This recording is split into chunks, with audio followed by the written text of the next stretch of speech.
Hello everyone and welcome back to another video in my Let's Play series. I am Sylphin and today we are taking a look at Riktor. This is the second video we've done with Riktor and this build is a little different. So how's it different? We are doing a little bit of CDR, cooldown reduction. I just had the idea last time that perhaps he could benefit from some cooldown reduction. Last time we did a tanky build, but this time we're doing a little bit of a kind of a fighter focus. So if you haven't played Riktor before, he's a really interesting fighter that can really change any battle that he's in with one ability. Actually two of his abilities are really powerful. So his Q is his Riplash. Pulls an enemy to Riktor, deals 100 energy damage, max range 1,000 units. His E, it's basically just a pull, a big long grab, really. E is his Electrocute. AoE around Riktor does 70 total energy damage over 5 seconds. A really good way to clear lanes to get some good damage in a kind of a, tight team fight. His R is his ultimate, which we will get to later, and his right click is Shock Therapy. I'm actually going to pick my Q here because I think I can make something happen here with this Riktor, and let's see if I can do that. I believe I can, yeah. As you've probably noticed already, I am doing co-op versus AI once again because I joined 3 PvP lobbies and they all failed to result in a game. Anyways, so I don't have the time. My son only sleeps for so long, so I have to call it and do something that I know will work. So this second ability that we're going to go with, preferably the first ability I would recommend, is his Electrocute, is his AoE ability. Just because you can push lanes a little faster, get this AoE done, and I'm going to do something here. I'm going to pull in this Twin Blast and see what work I can get done. I don't use my EU, but the enemy Riktors come in and I think I'm dead. I did not notice the Riktor, my bad. Alright, so the first ability that we are going to get is simply just replacing our old 1-point Scout's Ward with a proper ward. I'm always in favor of having a upgraded ward, a 3-point ward, because the wards are so important. They give you vision, and that can save your life and the life of your teammates. Alright, so we are back in lane here, and I'm going to pick up the last ability that we have, is right-click Shock Therapy. Next whip deals extra 12 energy damage and a silence, and max movement speed slow on the enemy. So here we're going to actually pop our E here. We're going to body block this Riktor. I'm taking the whole wave here, and I don't see the... Yeah, I can't... I would like to actually... Yeah, I'm going to try... Oh, and I missed. Wonderful. I would like to try to get this Riktor, but he is... He knows... Oh, actually, no, he can't trade into me because there is the wave. So his right click basically just empowers his basic attack and adds a silence and a movement speed slow. So if, just in case you want to, ensure that somebody is going to die, or you know that a certain ability is coming, just like a Gideon's teleport, you know that that's coming. You can. Oh, am I gonna die for these minions? I am gonna die, aren't I? Oh, very close. So I'm being really ballsy here. I should be doing proper thing and putting down these wards, but I am just too preoccupied killing my twin. Okay, so our ultimate Skewer does 280 energy damage and 2 attacks and applies a stun for whoop.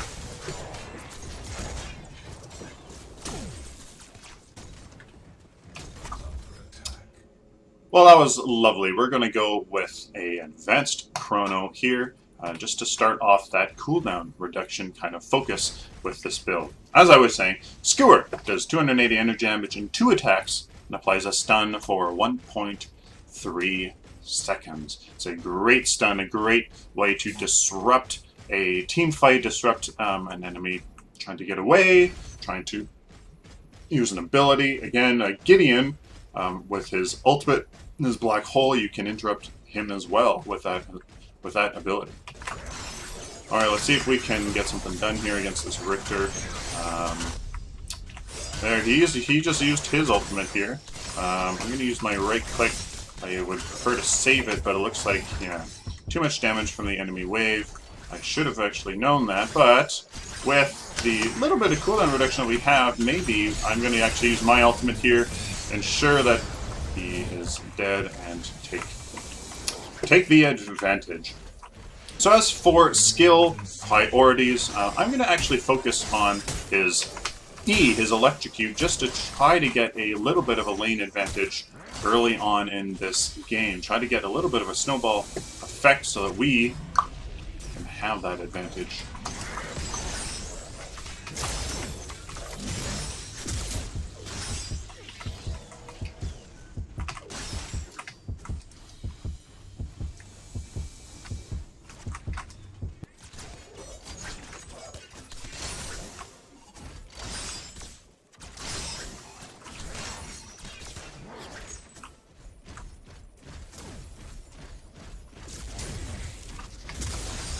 So one thing that I do... Oh, that steel walked right into me.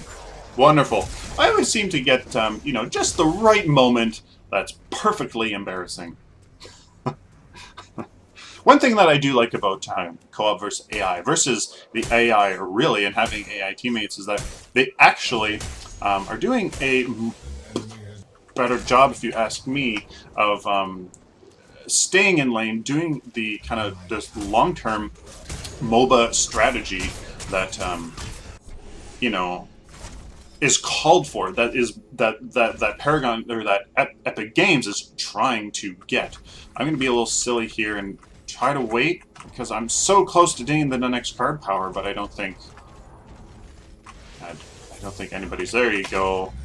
Thank you. So I'm going to do something a little bit strange here, because there is no benefit of fully upgrading. There is no full upgrading bonus. We're going to go ahead and get another card. So give it a little bit of energy damage so we can focus on upgrading our energy damage just a little bit so that we are just better in lane and better in team fights. As always, when you are going to the front lines, always make sure to stop by your harvesters, and if you're an appropriate class or you know, appropriate build, you should stop and get camps as well. We're gonna have fun with this gadget here. And then power my right click here. I'm gonna actually use my ultimate. Try to... What? I hit the rock! And he's dead there. I have to get away from this steel who's coming in. The Gideon here is choosing to go after the gadget instead of me, but I'm going to actually empower my basic attack and hopefully I can get away. Ooh, can I? The steel might... Yeah. Steel might be able to catch up to me, but we're going to do a little ring around the rosy. And there he is. I'm going to go back into the left lane, try to defend my tower. Again, a perfect time to start the recording so you can see something embarrassing. So now that we are back in lane, make sure that you stand in front of those towers when there's ranged characters, so that they are forced to hit you, and then your tower will actually attack them back. So a little kind of sneaky thing that you can do to try to make sure that the enemy takes the damage instead of the little minions here, and you can get them off of your tower as fast as you can. So now that this lane is pushed just a little bit off the tower, I'm going to take just a moment here to take my little camps here. I see that the Grim is coming over. I wish that the communication was a little bit better, so that he could have told me. I guess he could have said on his way. But let's see if I can catch up here and secure this kill with him. Okay, there. Ah! And you know, I just actually spelled my own doom, and I'm tired. Yeah. So again, I have no sense of when I should engage and when I can't. Lovely. Alrighty, so we upgraded our Chronomancer disc with a one major cast upgrade, so we're doing a little bit more energy damage now, and as you can see, there's just a little bit of more damage here that we can do in these fights. So this Twin Blast is using his ultimate on our Chimera, but it doesn't look like he is really landing anything. Chimera's doing a good job of staying away, but let's see if I can secure this kill with my... Ooh, very nice. Very nice job by our Chimera. I would have secured the kill with my grab, this Riplash. A very interesting... very interesting utility that Riktor has, in that he can really kind of lock down enemies with his ultimate, with that stun, and then he can secure kills with his pull, with his Q. Alright, I rotated all the way left lane to collapse on this gadget. Let's see, yeah. So I came in a little bit late here to really be of much use, but c'est la vie. Alright, so one of the things you can do here, I was going to say, is pull an enemy out of their tower and secure a kill. I'm definitely not going to do that when he is using his ultimate. So what I'm going to do is hopefully pull him back, and there you go. So again, securing those kills, pulling them right from their towers, and making sure that you can get that kill that's slipping from your grasp. So we can get this tower here, have four card power, and I'm going to do something a little bit strange. Before I go into their jungle, I'm going to make sure to get our lane pushing in the right direction. Alrighty, now that we have 7 card power of all things, we can come back here and finish this off with two major casts. So now we have that. We have a little bit of cooldown now as well with this Lord's Ward. So now that we have 3 energy damage upgrades, we're going to probably go back to that ward and get some more cooldown reduction next time. Alrighty, so we have this steel that is coming to get our tower, but he looks like he's using his ultimate. He misses, and looks like we can really do some work here. So we have a Chimera that is stuck to the steel like glue. There's no way he's getting away from Chimera. And there we go. So Chimera is the perfect character that is fulfilling kind of the role that I'm trying to do here. Is a little bit of a obviously a fighter with some cooldown. So we're starting to see a little bit of his power in that with that little bit of cooldown reduction that we're trying to get here. You can use his skills a little bit more often to, well, for that utility, for pulling the enemies closer, for securing those kills, and using that utility to our advantage. Alright, yet again we had a Twin Blast here that was pushed up to her towers. I was trying to collapse on him, but he saw me at the last moment and is choosing not to get back. And once again, I have a hard time judging when to fully engage here on the enemy, and I have a really hard time with running straight up to somebody, and I'm going to have to use my hook here to pull him in and there, finish off the kill.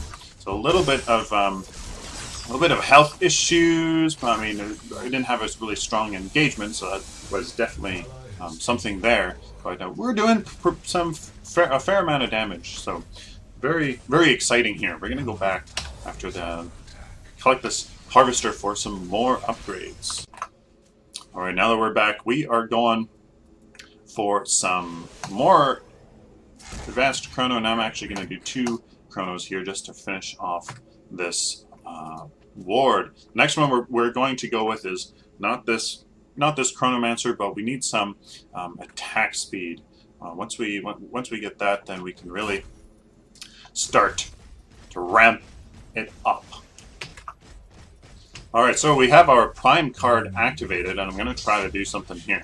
I got the red card, but what I want to do... Oh, I don't care that he has his ultimate. I'm going all in here. Okay, nope, nope, nope, nope, nope. Okay, so that gadget came out of nowhere and really ruined my plans here. I do have 2 cards, but I don't think that is enough, especially with this build at this point. That ramps up later on in the game, that I can take on two very powerful characters here. So let's see. Yeah, so he's coming in. It's good. So we have some reinforcements. Once again, I'm stuck because I have no idea how far I can do anything. I'm gonna use my Q here. Probably was a little bit of a waste, but I'm gonna kill him and try to go after this gadget. But I mean, knowing me, I'm gonna get stuck. Yeah, okay. Guys, please let me know in the comments how do you guys get used to that that range? How do you navigate this mechanic of getting stuck when in travel mode? I mean, I know that travel mode's getting removed soon, so I guess it's not really going to be that much of an issue. But for the moment, it's just so annoying. Especially when I can't. It's hard, and I'm struggling myself. This was pretty a short game here, but I'm gonna try to crawl along in a bit, but I don't think it's gonna really be an option here. I think, yeah, the core is done. So really, I mean, we would have gone with this whirling wand here, with probably 2 attack speed upgrades, just because this Chronomancer disc, we're gonna do all energy damage, and then this Rift Magus Scepter with 2 crit, just to get that crit going, and 1 energy damage. Oh, interesting. So guys, what do you think? What do you think of this build? We didn't really get to showcase the end game that well, but I mean, you can kind of see that it could definitely scales into the late game and doesn't really reward you too much in the early game. So I was a little bit behind the rest of my team on Amber and a little bit on experience. So yeah, so what I do now is I'm going to go back into the character here and show you the fun, more reputation. Show you the deck. So basically, the idea is you get your Lord's Ward for the vision. Wonderful. You get full cooldown reduction on here. These Chronomancer discs are your energy upgrade, your energy damage upgrade sinks. You do all energy damage in these. And in these guys, the Quantum Casing is, again, for the cooldown reduction. This is the option if you want to be a little bit more tanky to get one of that... the physical armor, just a little bit of tankiness, which is nice as he is melee. So you have these two cards fully upgraded with cooldown reduction, giving you a lot, and these 2 kind of round out your damage potential with the crit. I would probably be doing 2 crit in here, 1 energy damage, and 2 attack speed, 1 energy damage, just because those 2 upgrades will be really powerful in each of those cards. So guys, what do you think? I think that would be a really interesting end game for Riktor. I mean, with that, what would that be? I mean, there's 5% cooldown with, let's see, where is the upgrades? The advanced chrono, 7.5 times 6 35, that's 40. 42, well, plus the half percent. 42% cooldown reduction plus, I mean, the plus the 1042, that's 50% energy. Or sorry, that's not that. You'd have full upgrade bonus is only 7. Okay, so that's basically 50% cooldown reduction. On Riktor here, his abilities. I mean, that means that you can use his. Where is it? Here we go. His electrocute every 9, just under 9 seconds. So basically, I mean, you have it's up 50% of the time. So you have, I mean, for over 5 seconds, and you have 4-second delay. I mean, that's going to be a huge advantage there. His long-range skill shot, his pull, you can use every 10 seconds. I mean, which really, I mean, for every electrocute you can use, you can basically use a pull. I mean, in a team fight, you're going to be using 2 of these, maybe even 3 pulls. Very, very powerful here. And of course, his ultimate every 50 seconds. So I mean, if you use it right at the beginning of a team fight, maybe you'll survive for that long. Probably not. But still very powerful. And of course, his right click in every 12 seconds. Again, just for almost every electrocute that you can do, every pull, you can use that shock therapy to empower your basic attack. What do you guys think? Kind of a little bit interesting. Maybe he wouldn't be that. Maybe wouldn't scale that well into the end game. Probably, maybe wouldn't be doing enough damage, but you'd be getting that utility advantage, which hopefully would kind of help secure those team fights in your favor. What do you think? Please like the video if you liked it. Dislike it if you disliked it. Please leave a comment. What do you think about this build? So, like always, guys, subscribe. I have lots of videos coming. I do this every day. I have 2 series started until, you know, kind of the ranked play gets put into the game. That'll be my 3rd series. So please subscribe, and until next time, take care.